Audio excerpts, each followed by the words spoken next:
Sir வணக்கம் sir. வணக்கம். தமிழ்நாடு சட்டமன்றத்தில் முதலமைச்சர் விஜய் அவர்கள் பதிலுரை அளித்திருக்கிறார். ஆமா, கொஞ்சம் டிஃப்ரெண்டா இருந்தது. எப்படி பார்த்தீங்க? எப்படி இருந்தது? டிஃப்ரெண்டா இல்ல, அவை மரபுகள், நாகரிகம், தமிழர் பண்பாடு எல்லாத்தையும் காத்துல பறக்க விடுறதா இருந்துச்சு. ஒரு புதுசா முதல்வராக பொறுப்பேற்ற ஒருத்தர் அரசியல் ரீதியா ஒரு பெரிய ஒரு ஆச்சரியத்தை கொடுக்கக்கூடிய அளவுக்கு பதவியில் உட்கார்றவர் ரொம்ப பொறுப்புணர்வோட பேசணும். மக்கள் எதிர்பார்ப்பு அப்படின்ற ஒரு இடம் தான் நாம் எதிர்கொள்ளக்கூடிய ஒரே சவால் அப்படின்ற ஒரு இடத்துல நின்று பேசணும். ஆனால் இவர் இன்னும் அந்த எலெக்ஷனில் பேசினார், ஆன்டி டிஎம்கே, மற்றவங்களை குறை சொல்கிறது, மற்றவங்க மேலே குற்றச்சாட்டை தூக்கி போடுறது, பிளேம் கேம், அதே தான் இன்றைக்கி அவர் பண்ணார். ரொம்ப ஏமாற்றமான ஒரு அடிப்படை அது. அவருடைய வரலாறுலாம் சொன்னார், கட்சி இப்படி வந்துச்சு போச்சு அப்படின்றதெல்லாம் சொன்னார், அதெல்லாம் வேறு விஷயம். ஆனால் மக்களுடைய மேண்டேட் எனக்கு தான் கொடுத்தாங்க அப்படிலாம் சொல்கிறது அப்படின்றது இருக்கு இல்லையா? அந்த மேண்டேட் அப்படின்னு சொல்கிறதெல்லாம் இந்த காலகட்டத்தில் போல ஏற்புடையதே அல்ல. ஏன்னா இப்போ தரக்கூடியதுன்னு மக்களுடைய மேண்டேட் இல்லை. மக்களுடைய மேண்டேட் உள்ளபடி உங்களுக்கு ஓவர் வெல்பிங்காக இருந்துச்சுன்னா 150 160 சீட்டுக்கு போயிருப்பீங்க. அதெல்லாம் கிடையாது. இங்கே நடந்தது என்னன்னு ஒரு ஃப்ராக்சர்டு வடிக்ட், அதுவும் இந்த மெஷினால் ஏற்பட்ட குளறுபடி, குளறுபடி, திட்டமிட்ட ஏற்பாடு. வந்துட்டீங்க, உட்காந்துட்டீங்க, அவ்வளோதான். ஆனால் பேசுனது எல்லாமே பார்த்தீங்க அப்படின்னா நாகரிகமற்ற பேச்சு.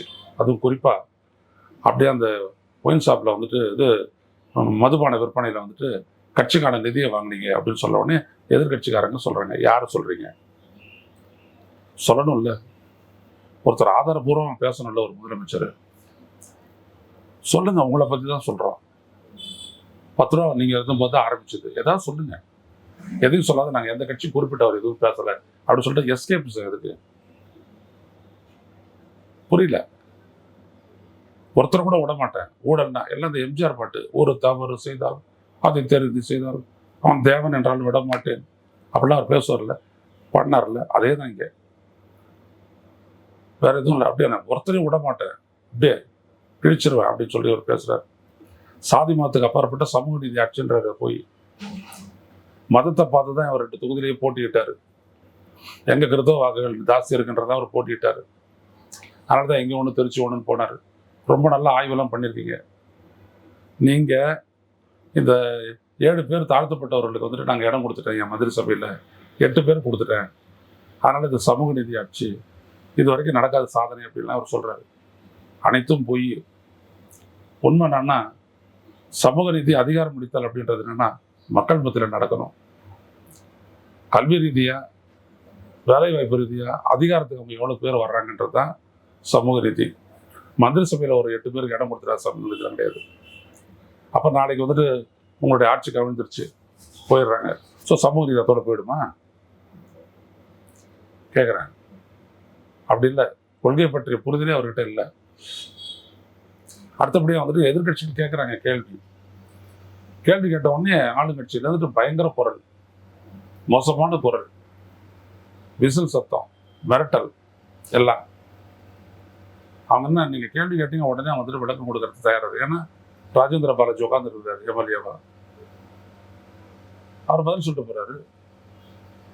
ஏன் அதை தடுக்கிறீங்க? சபாநாயகரை வச்சு எல்லாம் என்ன கூட்டு வெளிப்பட்டுறேன். ஏன்னா 10 ரூபாய் பாட்டிலுக்கு 10 ரூபான்னு நீங்கள் பாடின பாட்டு இப்போ பாட்டிலுக்கு 20 ரூபா போயிட்டு இருக்கு. இதான் உண்மையும் கூட. ஏன்னா உங்களுக்கு ஒன்று தெரியும், இதெல்லாம் நிறுத்தினா நான் டாஸ்மாக் வேலையை விட்டு நான் கடையை விட்டு போயிட்டே இருப்பேன் அப்படின்றாங்க. டாஸ்மாகில் கடை வியாபாரம் பண்ணுறவன். ஸோ அது போச்சுன்னா இங்கே அரசுக்கு வருவாய் வராது. அதே இடத்துக்கு நீ முடிஞ்சு போச்சு. அடுத்தபடி இன்னொன்று நீங்கள் என்ன சொன்னீங்க, இது கரூரில் பாடின பாட்டு, பாட்டிலுக்கு 10 ரூபா பாட்டு. இங்கே என்ன பாட்டு பாடினீங்க திருவாரூரில், மூட்டைக்கு 40 ரூபாய் அப்படின்னு. இப்போ மூட்டைக்கு 40 ரூபா வாங்கிட்டு இருக்கிறாங்க. அதை நியாயப்படுத்துகிறாரு உங்களுடைய உணவு அமைச்சர் வெங்கட்ரமணன். என்ன சொல்கிறாரு? பாத்ரூம் கட்டிக்கிறதுக்கும் வெயிட்டிங் ரூம் கட்டிக்கிறதுக்கும் அவங்க அந்த ஃபண்டை சேர்க்குறாங்க அப்படின்றாரு. எவ்வளோ காலமாக, எத்தனை வருஷமாக சேர்க்குறாங்க? கேட்க தெரியுதா உங்களுக்கு? இல்லை. சட்டம் ஒழுங்கு பிரச்சனையை பற்றி கேள்வி எழுப்புறாரு எதிர்கட்சி தலைவர். ஏன் சட்டம் ஒழுங்கு இந்த அளவு மோசமாக போச்சு? அது சொல்லுங்கள். காவல்துறை உங்கள் கையில் தானே இருக்குது, சொல்லுங்கள். ஏற்கனவே இருந்த ஆட்சி மேலே படிய போடுறீங்க. ஏற்கனவே இருந்த ஆட்சி கீழே அந்த போலீஸ் தான் இப்போ உங்கள்கிட்டே இருக்குது. அப்போ ஒரு மாதிரி செயல்பட்டாங்கன்னா இப்போ ஒரு மாதிரி செயல்படுறாங்களா? ஸ்டாலின் என்னைக்கோ வந்துட்டு ஒரு முதல்வர் கிடையாது, காப்பது சர்க்காருடைய முதல்வர் தான்.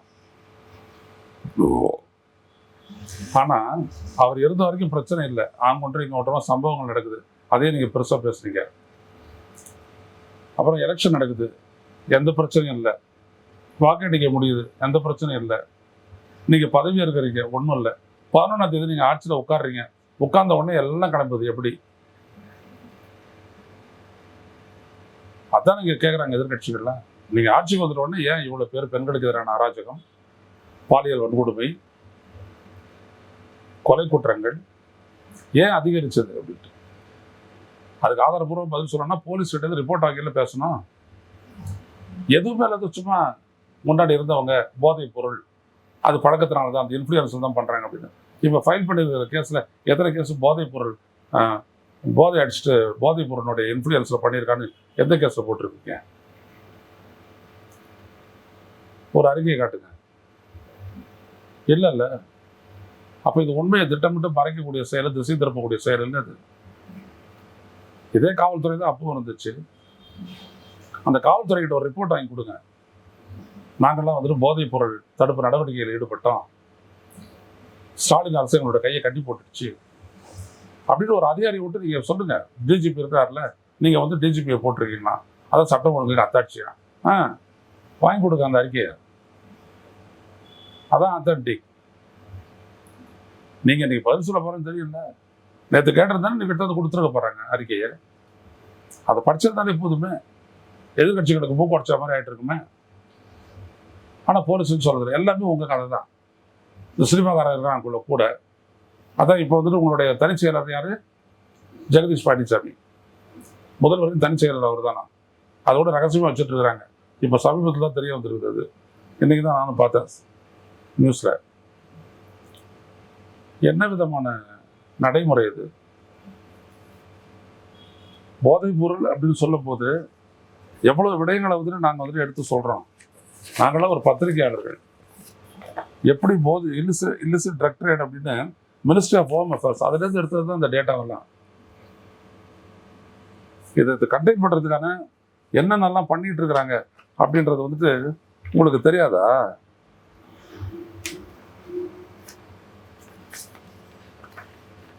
Narcotics drugs seized and destroyed அப்படின்ற ஒரு தனி இன்னொரு இது எடுத்திருக்கோம்.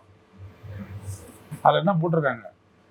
நார்கோட்டிக்ஸ் இந்த மாதிரி போதைப் பொருட்கள் எப்படி இந்தியா முழுவதும் கட்டுப்படுத்தப்படுகிறது அப்படின்னு சொல்லிட்டு அங்கே இருக்கக்கூடிய மினிஸ்ட்ரி ஆஃப் ஹோம் அஃபேர்ஸ் கொடுத்துருக்குது. இது வந்துட்டு ப்ரெஸ் இன்ஃபர்மேஷன் பியூரோ பிஐபியிலேருந்து எடுக்கப்பட்ட statement ministry of home affairs. அதில் என்ன சொல்கிறான்? ட்ரக்கு கட்டுப்படுத்துறதுக்கு நோடல் ஏஜென்சி வந்துட்டு நார்கோட்டிக்ஸ் கண்ட்ரோல் பியூரோ என்சிபின்னு சொல்லுவான். அதுக்கு கீழே வந்துட்டு ஒரு apex level committee headed by the union home secretary. அடுத்தது எக்ஸிக்யூட்டிவ் லெவல் நடைமுறைப்படுத்தக்கூடிய இன்னொரு குழு, அதனுடைய தலைமை வந்து special secretary intelligence section ministry of home affairs. State level committee headed by chief secretary of the concerned state. District level committee headed by the district magistrate. So மாவட்ட அளவில் வரைக்கும் இந்த மாதிரி கோஆர்டினேஷன் நடக்குது இது தடுக்கிறதுக்கு. அதுக்கப்புறம் பார்த்தீங்கன்னா joint coordination committee constituted by MH ministry of home affairs order dated 19th July 2019 consisting of central and state agencies to monitor investigation in case of large seizure of drugs. அதுக்கப்புறம் பார்த்தீங்க அப்படின்னா dedicated narcotics and anti narcotics task force headed by ADG or IG level police officer in each state and union territory. இவ்வளவு விஷயங்கள் இருக்குது. நீங்க யாருக்கிட்ட இந்த ரிப்போர்ட்டை நீங்க சொல்றீங்க? தெருவு போதைப் பொருள் இருக்குது, அந்த இன்ஃப்ளூயன்ஸ் தமிழ்நாடு வந்துக்குது அப்படின்னு சொல்றீங்களே, இதெல்லாம் என்னது? எவ்வளவு விஷயத்தை நாங்க எடுத்து பேசிட்டு வரோம் 24 இருந்துட்டு. இன்ன வரைக்கும் நீங்க ஒரு கட்சி தானே, தாவே கண்டது ஒரு கட்சி தானே. உங்களை இந்த மாதிரி எதுக்கோ போடுறதுக்கு விங்ஸ் இருக்குது. விர்ச்சுவல் வாரியர், புடலங்க வாரியர், இந்த மாதிரி உண்மை கண்டுபிடிக்கிறது ஒரு வாரியரை நியமிங்க. அப்புறம் எது சட்டப்பேரவை பேசுங்க. அண்ணா பத்தி தொட்டதுக்கெல்லாம் உதாரணத்துக்கு எடுத்துக்கிறீங்களே, அண்ணா முதல்ல இந்த மாதிரி சட்டப்பேரவையில் ஆளுநர் உரைக்கு நன்றி தெரிவிச்சு எப்படி பேசினாருன்றத முதல்ல போய் பார்த்துக்குங்க. அத்தனை ஆண்டு கால அரசியல்வாதி எவ்வளவு தன்மையோட எப்படி அணுகிறாரு எதிர்கட்சி அப்படின்றத போய் பாருங்க. இன்னைக்கு மட்டும் எதிர்கட்சி வெளிநடப்பு செய்யல அப்படின்னோம்னா உதயநிதி ஸ்டாலின் சபையில வந்துட்டு ரசபாசம் ஏதாவது ஆயிருக்கும். ஏன்னா அந்த மாதிரி நீங்க பேசுறீங்க. உதயநிதி பேசும்போது பதில் சொல்றாங்க, அதுக்கு அனுமதிக்கிறாரு சபாநாயகர். நீங்க பேசும்போது அவங்க பதில் சொல்லும்போது ஏன் அனுமதிக்கல? ஒரு முதலமைச்சர் ஒரு கோர்வையா பேசிட்டு இருக்காரு, டிஸ்டர்ப் பண்ணாதீங்க, கடைசியா கேட்கட்டும்ன்றாரு அவரு. என்னது இது கோர்வையா பேசுறதுக்கு? தானே கவிதையா இல்ல மனோகர வசனமா? இல்ல முடிச்சிட்டு பேசுறதுக்கு அனுமதி தரேன்றாரு சபாநாயகர். தர முடியாதுன்னு பிரச்சனை. அப்ப அதே தானே எதிர்கட்சிக்கும் பொருந்தும்.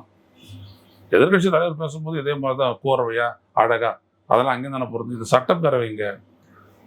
இதுல எல்லாத்துலயுமே பாத்தீங்க அப்படின்னோம்னா கிவ் அண்ட் டேக் இருக்கணும். நீங்க என்ன கடைபிடிச்சீங்களோ அதை எவ்வளவு நேரம் நீங்க உங்களுடைய சாதனை அப்படி இப்படிலாம் அடுக்குனீங்க. அப்பெல்லாம் ஏதாவது பேசுனாங்க? முதல்ல அரை மணி நேரம் ஒண்ணு மேல அரை மணி நேரம் பேசுறாரு இவரு. எதுவும் மேல பேசாது இருக்கிறாங்க அவையில. அப்புறம் இவர் தொடுறாரு, ஃபண்டை கலெக்ட் பண்ணீங்க அப்படின்னு சொல்லும் போது அவங்க வந்துட்டு அதை முடிச்சுட்ட உடனே தான் அவங்க பாயிறாங்க. ஏன்னா அங்க இருக்க ராஜேந்திர பாலாஜி பதில் சொல்றதுக்கு சொல்லுவார்ல, அவர் முன்னாள் அமைச்சர்ல சொல்லுவார்ல. மின்சாரத்தை பத்தி நான் எதுக்கு எத்தாலும் வெள்ளை இருக்கேன். முன்னாடி இருந்து ஆட்சி ஊழல் ஆட்சின்னா அவங்க இருந்து அவங்க ஆட்சியை விட்டு போய் நீங்க ஆட்சி கட்டில ஏறுற வரைக்கும் எப்படி மின் கட்டே அதுல இல்லை. ஊழல்னா அங்கெல்லாம் ஒழிக்கணும், எதிரொலிக்கணும் இல்லையே. சட்டம் ஒழுங்கு அங்கெல்லாம் எதிரொலிக்கணும்.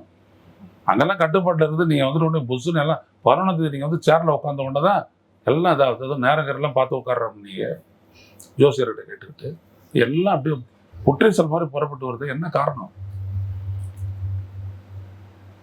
எதுவும் தெரியாது. ஆனா வசனம், வீர வசனம். விஜய் அவர்கள் பண்றதெல்லாம் ரொம்ப சினிமாட்டிக்கா இருக்கு அப்படின்னு வந்து உதயநிதி ஸ்டாலின் அவரும் 100% வந்துட்டு வெறும் அதாவது இம்போஸ்டர் அப்படின்வாங்க. ஏதோ எல்லாம் தெரிஞ்ச மாதிரி ஒருத்தர் பேசுறான் அப்படின்றவன இம்போஸ்டர் அப்படின்வாங்க. அதான் இது.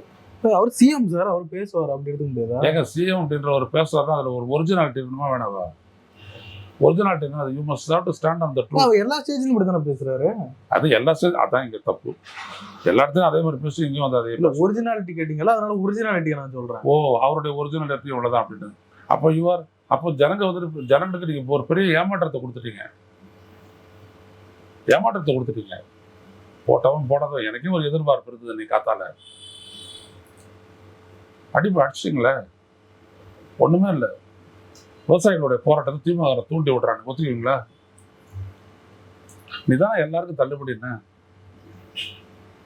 அவன் இப்போ முதல்ல 50,000 வரைக்கும் தள்ளுபடி, அப்புறம் 75,000 வரைக்கும் தள்ளுபடினோன்னா கேள்வி கேட்கறாங்கல்ல. அவன் விவசாயிகள் கேள்வி கேட்கறாங்கல்ல, அதுக்கு பதில் இருக்கா அவங்களுக்கு? இதையும் ஸ்டாலின் சொல்லலை. நீங்க அள்ளி வீசுனீங்க வாக்குறுதிகளை. இந்த கடன் தள்ளுபடின்றது ஏன் ஸ்டாலின் சொல்லலை? ஏன்னா அவருக்கு தெரியும் பண்ண முடியாது. எல்லாத்தையும் பண்ணிட்டீங்க அப்படின்னோம்னா, அப்படி பண்றதா இருந்ததுன்னா நீங்க அதுக்கு காம்பன்சேட் பண்ணணும். 2006 ஆட்சிக்கு வர்றதுக்கு முன்னாடி கலைஞர் கருணாநிதி அறிவிக்கிறாரு 7,000 கோடி வரைக்கும் விவசாய கடன்கள் தள்ளுபடி. தெரியும்ல உங்களுக்கு, நினைப்பு இருக்கா? 7,000 கோடி வரைக்கும் தள்ளுபடி. நாங்கெல்லாம் கேட்குறோம் பத்திரிகையாளர்கள், இவ்வளோ பெரிய இதுனா அரசுக்கு பெரிய இழப்பு ஏற்படும், என்ன பண்ணுவீங்க அப்படின்னு. தோட்டத்துக்கு போக வேண்டியதான் அப்படின்னாரு. தோட்டத்துக்குன்னா போய் தோட்டத்துக்கு தான், அங்கே போய் என்ன பண்ண போறீங்க அப்படின்னாரு. அவங்க தானே எல்லா விதமான மதுபான கடைகள்லாம் லைசன்ஸ் கொடுத்து மதுபான தொழிற்சாலைலாம் வச்சிருக்கிறாங்க, அங்கே வரி போட்டு கலெக்ட் பண்ண வேண்டியதுதான், சமாளிச்சிடலாம் அப்படின்றாரு. ஒரு முதலமைச்சர் ஆட்சிக்கு வரல, ஒரு கட்சி தலைவர் அப்படி பேசிட்டு போறாரு. இதையெல்லாம் பார்த்து தமிழ்நாடு இன்னைக்கு உங்களை பார்க்க வேண்டிய அவல நிலை. இது ஒரு பெரிய அவலம். இன்னைக்கு நீங்க பேசுறது மாதிரி ஒரு முதலமைச்சர் தமிழ்நாட்டில் பேசுறதே கிடையாது. ஜெயலலிதா கூட கிரிட்டிக்ஸ் வந்துட்டு கோபமாக தான் பதில் சொல்லுவாங்க. ஆனா முதல்ல அவங்க எல்லாத்தையுமே பேசுவாங்க. எதிர்கட்சி உறுப்பினர் எழுந்தாலும் ஜெயலலிதா உட்காந்துருவாங்க, பேச விட்டு பேசுவாங்க. உங்களுக்கு அதெல்லாம் கிடையாது. இருங்க அவர் முடிக்கட்டும் அப்படின்றாங்க. எல்லா விடயத்திற்குமே வந்துட்டு வாய்மையே வெல்லும். அதான் தமிழக அரசுடைய சிம்பல் இருக்கும், வாய்மையே வெல்லும்.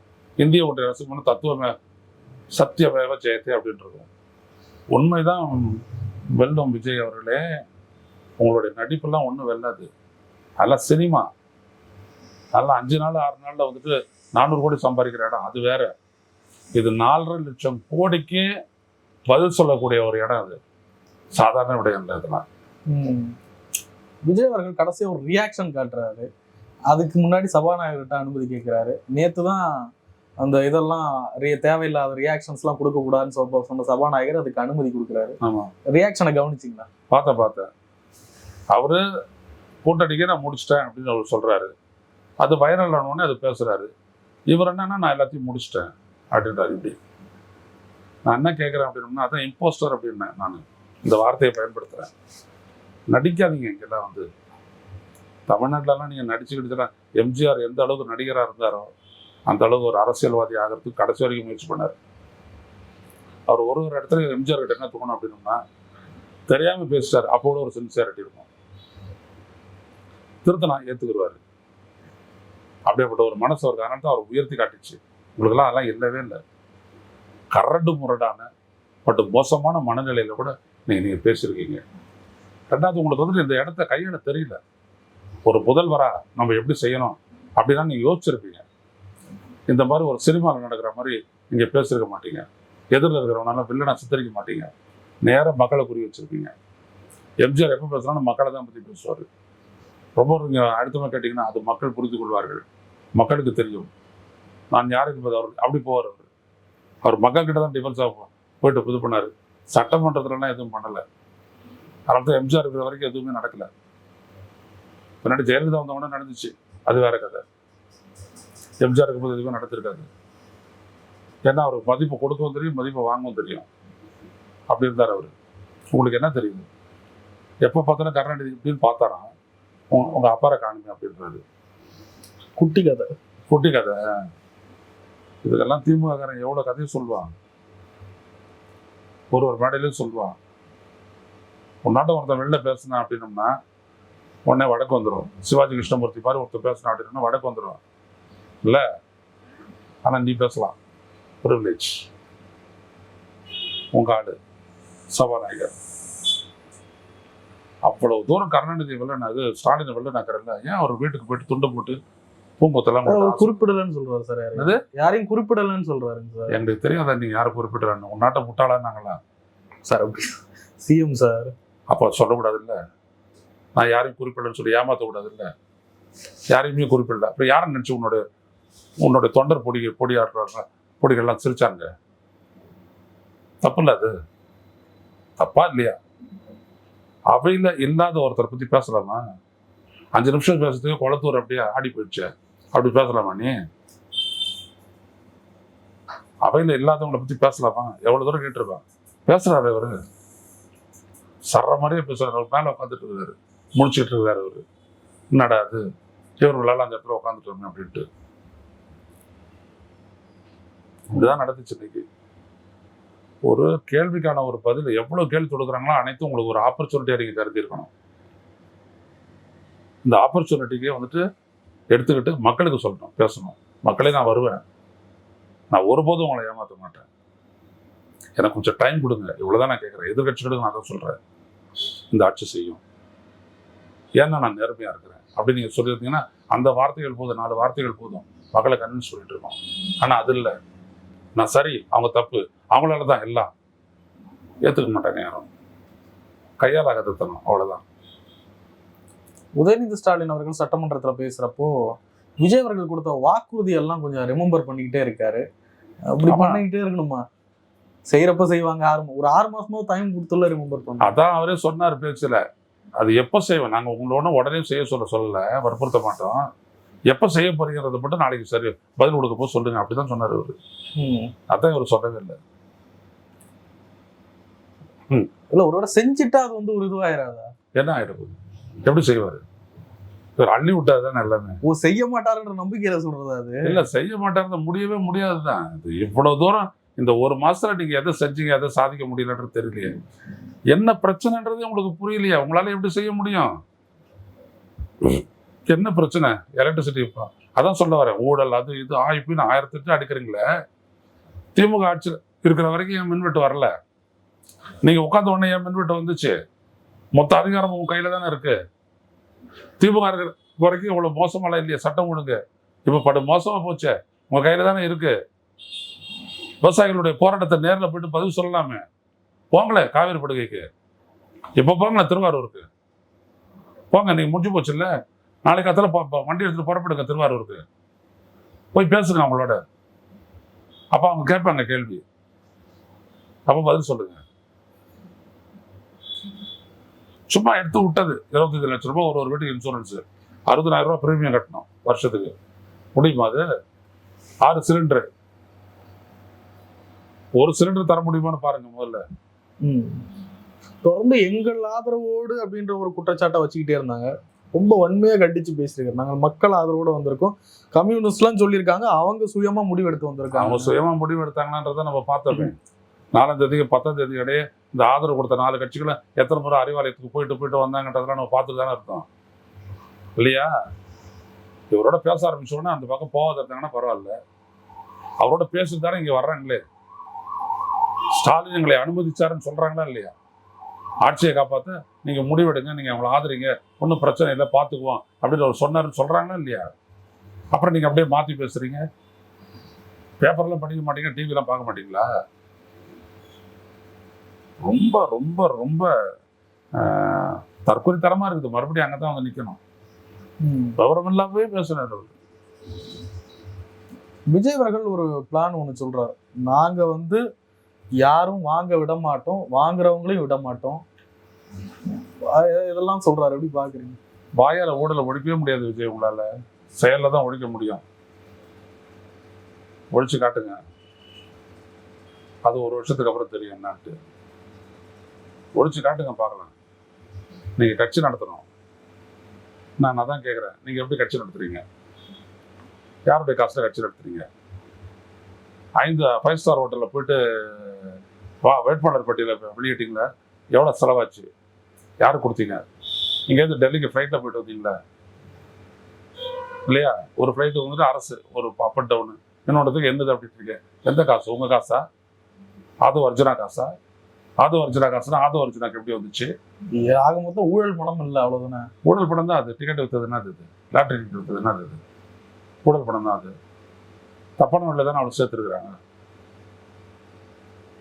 இல்லாட்டி அவ்வளோ பணம் இருக்காது. ஒரே சீரியலில் 10 லட்ச ரூபா ஒரு சீரியல் விட்டு 10 லட்சம் டிக்கெட் அடிக்கிறாங்கன்னா அது 50 லட்சம் டிக்கெட் அடிச்சு வித்து பணத்தை இவ்வளோ வேற எங்கேருந்து வருது?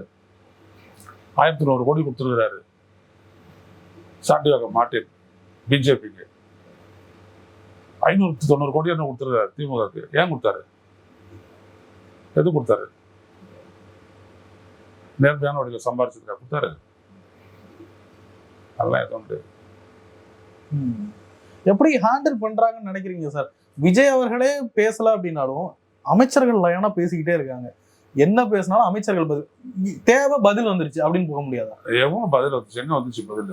ராஜ்மோகன் அவர்கள் பேசுறாரு, ஆதவர்ஜுனா பேசுறாரு. ராஜ்மோகன் பேசுறதா சொத்தை அவர் பேசுறதெல்லாம் என்னன்னா ஐடியல். அது பேசுறாரு பாருங்க, பொறுத்திருந்து பாருங்க, எளிய மக்களுக்கு இடம் கொடுங்க, அவனும் படிக்கட்டும். கெஞ்சறதுக்கு நீ மந்திரியான சட்டத்தை போடு, உத்தரவை போடு, அவ்வளவுதான். இவர் சொல்றாரு பாருங்க, நிர்மல்குமார் வெள்ளை அறிக்கை சட்டப்பேரவையில் வெளியிட்டிருக்கலாமே, இந்த கூட்டத்தொடரே வெளியிடலாமே. அவ்வளவு பேச்சுல வந்து எல்லாம் வருது இல்ல, அதே விஷயம் வெளியிடலாமே. ஏன் வெளியிடல? சும்மாங்க டம்மிங்க அவங்கெல்லாம். நீங்க வேணா பாருங்க, இன்னைக்கு நான் சொத்தேன்றேன், இன்னொரு 6 மாசம் கழிச்சு அதை எல்லாரும் சொல்லுவாங்க பாருங்க. தமிழ் தாய் வாழ்த்து விவகாரத்துக்கு திமுக ஆட்சி காலத்துல 2வது இடத்துல நீங்க தள்ளி இருந்தீங்க அப்படின்றாரு விஜய். ஒரு பிரசிடென்ட் நடந்த ஃபங்க்ஷன்ல அவர் சொல்றாரு, அவரு அந்த ஃபங்க்ஷனுக்கு தான் வந்துட்டு சொல்லியிருக்காருல்ல, யாரு உதயநிதி வெளில சொன்னாரு, குடியரசுத் தலைவர் கலந்து கொள்ற இதுல வந்துட்டு ஒரு புரோட்டோகால் இருக்குது. ஆளுநர் கலந்துக்கிற ஃபங்க்ஷனுக்கு புரோட்டோகால் கிடையாது, நம்ம நிர்ணயிக்கிறது தான். அங்க வந்து தமிழ் தாய் வாழ்த்து பாடுங்கன்னு சொல்ல முடியாது. இங்க தேசிய கீதத்துக்கு முன்னாடி தமிழ் தாய் வாழ்த்து பாடுன்னு நம்ம வற்புறுத்த முடியும்.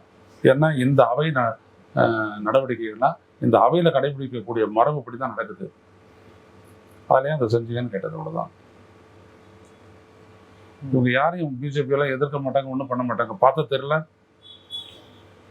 ஏதாவது இந்த வரி பகிர்வு இதெல்லாம் பத்தி ஏதாவது பேசுறாரா? பகச்சிக்க மாட்டோன்றாரு. நேற்று வன்னியரசு பேசினாரு பாஜக உறுப்பினர் பேசுனதுக்காக. உடனே இல்லை அப்படிலாம் பேசாதீங்க, இந்த அரசுடைய கொள்கை வேற பதறாரு அவரு சபாநாயகர். இவ்வளவுதான் உங்களோட பிஜேபி எதிர்ப்பெல்லாம்.